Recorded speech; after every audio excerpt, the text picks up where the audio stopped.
March 10th of 2002, I entered the United States Marine Corps. The day I stepped off the plane in Afghanistan, people were carrying AKs down the middle of a main street. It was a radically different world. Once I had realized that not only my purpose for serving, but kind of the purpose of my life changed at that point. It was very hard to reintegrate into the society that I had left.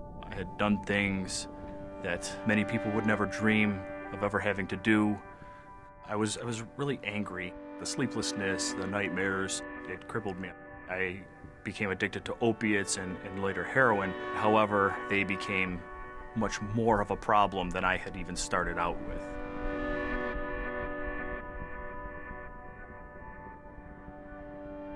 I decided to practice law because the law could be used to promote good things.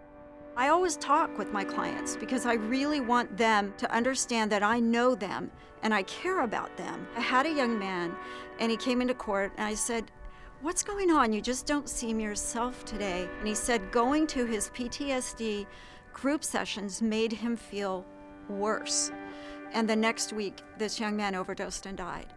And so I said, not on my watch. That's when I began to develop this program that was specifically to save veterans' lives. There was a point in my drug use where I didn't care if I lived or died. My mother had finally gotten to the point where I came home and she met me halfway down the driveway and said that we are always going to love you, but don't come back. I lived like that for about 2 years until I was arrested and came in front of a judge in Veterans Treatment Court. The court is a standalone court. I have 23 ancillary services right out my courtroom door. So when someone's standing before me, I can say, what more can we do for you? That day was the last day that I used drugs or committed a crime. They're volunteering to work really hard to profoundly change their lives.